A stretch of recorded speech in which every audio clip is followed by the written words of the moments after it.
Magandang araw na mga ka-butcher. Pag-usapan naman natin yung mga gusto mag-apply ng papuntang Australia. Good news tayo ngayon. Kasi nga meron tayo nakuhang agent na pwede nyo pag-applyan. Kasi nga nire-recommend ako ng kaibigan kong si Boss Eddie ng Meat Shop Training.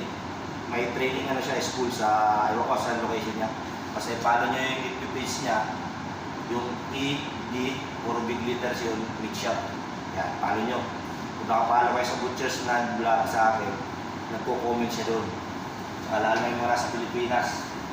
Yan, follow kayo sa kanya para i-chat nyo siya kung gusto nyo mag-training sa beef deboning. Yun ang magpayo sa inyo kasi nga, pag mag-apply kayo doon sa bansang Australia, dapat sa baka kayo marunong.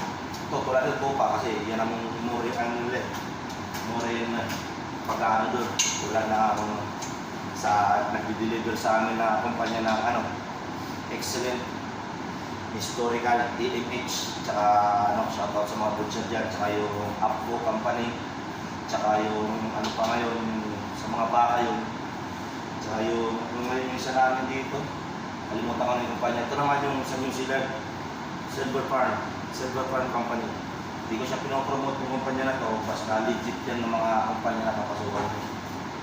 Yan. Tsaka yung agent naman, puntang Australia mga kabutcher, si Mang Alicia Pacheco, message nyo sa chat nyo. Nandyan na sa pinost ko na yung mga requirements na hinihingi nila. Kumplituhin nyo yan para pag-once na mag-apply kayo, okay na, magpapasa na kayo. Tsaka para ma-interview kayo ng employer na galing sa Australia. Ano yun? O online yung interview nila, hindi pupunta ng Pilipinas online, kaya dapat maganda daw yung nyo doon. Naka-smile kayo daw lagi, yung mga tips na binihingi nila. Yan, kaya yung mga nakapalo sa akin sa page ko, andun yung mga complete details yun, mga butcher yung pinost ko na picture. Tsaka kung may katanungan kayo, comment lang kayo sa akin mga butcher. Mas ako sa comments kaysa sa message. Mas updated ako sa mga comments nyo sa mga pinupost ko. Tulad nito, mag-post ako ng video. Mas updated ako mga butcher. Kaya yun, tuloy nyo lang. Mag-apply, mag-training kayo, lalo na yung mga gusto mag-butcher. Moro yung big dugunin kayo yung training nyo mga butcher. Kaysa sa yung baboy. Yun ang mapapayo ko sa inyo. Basta yun. Nakita nyo yung pinost ko doon na napakalaki sahod. 280,200 starting yung basic salary doon. Pag makalusot kayo doon,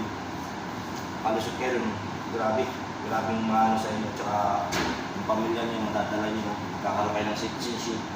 Ako kasi dito sa ibang sa Middle East, walang citizenship, maliit na yung sahod. Pero nang tipis lang din ako dito mga kabutcher kasi hindi naman ako pamilyado. Wala akong sinusuportahan kasi single lang ako, kaya maraming tatanong sa akin.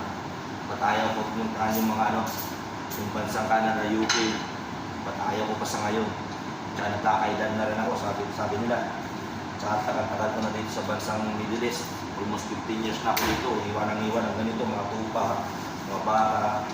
Kung anong trabaho lang namin dito, yun lang ginagawa ko mga butcher. Kaya yung mga nagre-recommend sa akin na pumunta doon, pinapasa ko na lang yung nangangarap mag-abroad. Lalo na dyan sa Pilipinas kasi galing lang din ako sa palengke dati mga kabutcher. Yan lang ang trabaho dati. Tigas na yung tupa na ito, laki. Grabe laki. Almost 35 kilo ito mga kabutcher. Kaya grabe bigat niya. Kaya kailangan marunong kayo sa basic ng cutting niya. 2x parts ito mga kabutcher. Kung nandiyan na kayo sa Australia, nandiyan kayo sa New Zealand, gagamitan yung banso. Yun ang gagamitan dyan. Hindi kayo magaganito kung hindi kayo nasa isa parang mid-cutter lang sa mga butcher shop. Hindi kayo magganito ng mga iwa-iwa. Tulad sa amin, nasa lang kami, butcher shop. Wala kami sa isang mga big company ng mga deboner. Kaya yun, puntahan nyo yung basahin nyo doon yung pinost ko ng mga picture. Kumplituhin nyo yung contact nyo si Ma'am Alicia Pacheco para i-guide kayo. Yan mga butcher. Ito, tupa lang to. Ganito, basic cutting lang to namin dito sa kumpanya namin. Yung nagdibon ako ng camel, hindi pala para sa Canada yun, Australia rin yung mga butcher. Meron naman akong ano dun, sinabi na pangalawa sa Australia tayo. Ganito rin, inaano ko yung, yung recommendation dun sa kaibigan ko na si Boss Eddie. Paano nyo yung FTPs niya? Kahit si Ma'am Alicia, paano nyo yung FTPs niya, mga legit yan na agency. Huwag kayo matakot, kaya mag-apply lang kayo, tuloy-tuloy nyo lang mga butcher. God bless. Sana may matutunan kayo ng araw. God bless sa atin. Ay.